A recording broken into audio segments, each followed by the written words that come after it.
an organization that I just found really, really amazing when I first learned about it. I guess it was last year that I talked to Tony D'Orazio for the first time about Jacob's Ladder and Jacob's Ladder Fitness. You got to check it out yourself, by the way, jacobsladderfitness.com. It's an amazing organization doing God's work, quite frankly, for people with special needs. Special needs personal trainer Tony D'Orazio and his son, who is also a certified special needs group trainer, Jake, have put together a phenomenal organization. And we talked about that the last time I talked to Tony. But now Tony has reached out to me and said, can we talk about something else? I said, sure. He said, what? I said, what? He said, my book. He wrote a book about his other son, about Jacob. And the title of the book speaks for itself, Downright Joy. I want you to ponder that for a moment, the double entendre that intends, as we welcome Tony D'Orazio back to our program on AM 1420 The Answer. Tony, good morning. How are you? Good, Bob. How are you doing? I'm great, sir. Thank you so much. What an amazing journey that you just continue to pursue, you and your wife and your family, between Jacob's Ladder Fitness and now celebrating the joy of your son, and telling parents of other kids who are born with Down syndrome about the amazing journey that is in front of them, the joyous journey, rather than the intimidating and the perhaps fearful one that so many parents might have. Downright Joy, just a perfect title, Tony. Well, thank you. Our purpose really is to share that joy and to encourage parents, especially the younger parents of individuals with Down syndrome. And related to pro-life, I mean, I know I saw you last week, 85% of individuals with Down syndrome are currently aborted, and we're totally against that. And so we want to tell parents, look, you might have won the lottery with this person. You're gonna have a lot of joy. You're gonna have, and we want to encourage them, but we also want to tell them, have expectations for your child and physically get them moving as young as possible. And that's one of our main themes of the book, is to get the kids moving. Each chapter has a Bible verse, hopefully that's pertinent, and there's some stories, there's some funny stories. And so we're saying, have expectations, encourage your kids, enjoy them. And if you want, I can tell a couple stories if you. I do want you to, but I want to go a little bit through this with you, sure. And I absolutely want to hear some of those stories because I appreciate you forwarding me, a Word doc of the book so I could see some of the stories for myself. And in fact, I want to start without using your words, your foreword that was written by the special education aide that the first time that she came in and met your son. Tell a little bit about that story through her words, because I thought that as I first read it, I should have known that it wasn't you because it's a foreword. Usually that's written by somebody else, but I didn't see until the end that it was by a special education aide. And I thought, why is he talking about meeting his son for the first time in a preschool class? So why don't you tell us about that story? Sure. That happens to be Lori Beetler, who's become one of our great friends, and she is the first one. Jacob was her first special ed person that she had ever had. And so she was kind of like not knowing what to expect. And he was, as she describes him, a little peanut, and Karen had him dressed up all really, really nice. But then he gave her the look, she says, that said, he was going to be feisty and he was going to try to be in control. And so she ended up having more joy in a completely different view of people with Down syndrome than she ever had. She probably thought, he wasn't going to be that smart and he was going to be doing this and that, but he was a little. The Bible talks about Jacob being a rascal. He was kind of a rascal, and she ended up really appreciating him and getting to know him personally, and that sort of thing. So I wanted her to put that in there because she had, she was the first one in school that Jacob met, and they became obviously really good friends. I was really taken with the line where she said, I thought I would have the upper hand. I mean, I was not the one with Down syndrome. I did not have the disability, right? She said, this was my first mistake. The word disability has no place near the words Down syndrome. This little boy I met that day, looking so frail and vulnerable, would change my world. Through Jacob, I learned to see the world in a way I'd never seen it before. And that is a great, great way to start the story of Jacob. But the story, of course, starts before that. And this is what I want you to talk about, and that is when you found out that your newborn son, or technically more directly, the doctor told your wife you were not there. when Right. Karen found out that your son was 99% certain to be afflicted with, if that is the right vernacular, maybe not, but Down syndrome. Can you talk about any parent who hears that? As you said, 85% of the time, they're going to say, I'm not having that baby. But the ones that do know, they probably know a lot of fear and a lot of, what do? I don't know how to care for a special needs baby like this. So talk about how that was processed first by Karen and then by you. Sure. And she had Jacob, and he was a little premature, so she had him. Then the next day, we all went back to work. Everything was fine. She was by herself, and the doctor that I call Dr. Bedside comes walking in, and he's a specialist, and he looks at her very nonchalantly and says, this is almost a quote, he says, there's a 99% chance your child has Down syndrome. You should be happy because the good news is they used to take the mongoloids and institutionalize them from birth. And, of course, Karen's eyes are getting wider, and she's starting to tear up. And, again, there's nobody with her.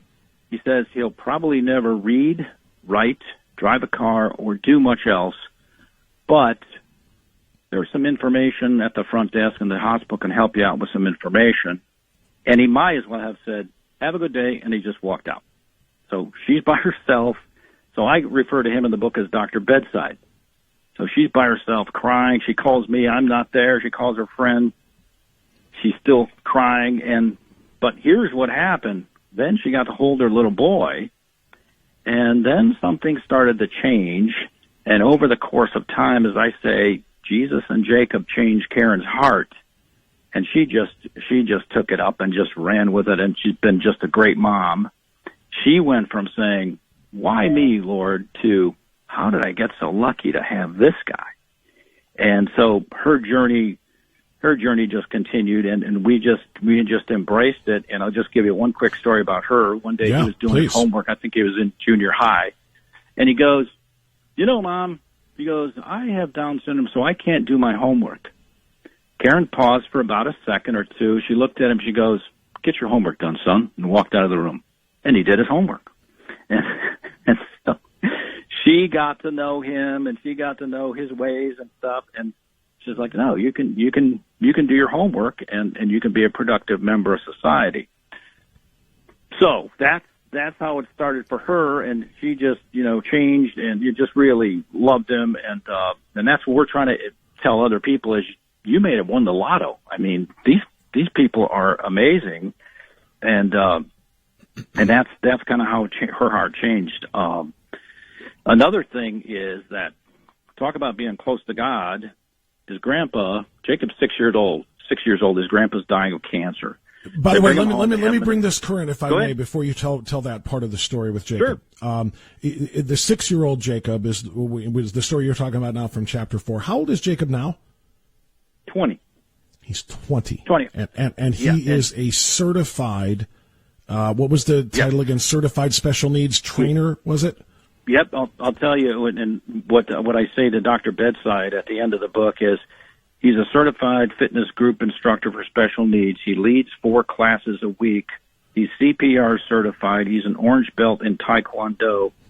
He's certified down to box trainer, and that's a group that helps Down syndrome people box. And when we took that training, the one trainer said, "Your kid hits harder than a lot of typical people I have." I'm having deja vu because I'm remembering some of these stories from the last time we spoke, and I clearly forgot some of it because I'm piecing this all together. Jacob, I can't believe Jacob is 20 now. I thought we were almost talking about 2 different sons, so I want to apologize for that. Yeah. Jacob, the last time we spoke, I remember the picture of him that I'm looking at now in that Rocky shirt, and he looks buff. I mean, he just looked like you said. His instructor said he looks like he can really, do some damage with punches and kicks and the training that he's doing. It's really remarkable. But so I just wanted to. So he's 20 now, but we're reminiscing in this story about how you raised him and how you guys reacted. Sure. Let's go back to Grandpa and his passing in chapter 4. Okay, before I say that, he has dated a supermodel, and he dates another girl that's very pretty and kind. So, I mean, he actually has girls that'll say on a Zoom call, "I like Jacob." So Yeah. So message to Dr. Bedside, he's doing okay. He's doing okay for himself. I love that. And what a great name, too. I love that part. But let's go back 14 years then. 6-year-old Jacob with Grandpa. So Grandpa Wolf is came home to die, and the kids are scared. They don't want to go near Grandpa Wolf at all. I mean, somebody's dying of cancer. You know how, they don't look good, they don't smell good, they're not talking. Out of the blue, Jacob climbs up on his lap, looks at him right in the face, like 6 inches away, 10 inches away, or whatever, and starts singing that old hymn, "Be Not Afraid." You know that hymn very well. I do, but I don't know that I would remember all the words. He knew the words? Oh, yeah. "Be not afraid. I go before you always. Come follow me, and I will give you rest." I usually remember it only when I hear the organ that accompanies it in Mass. So, I mean, for him to do that just, in his mind is incredible. Go ahead. 2 minutes later, Grandpa dies. And we were like, oh my goodness, what? So his grandfather passed away to the sounds of his grandson singing "Be Not Afraid."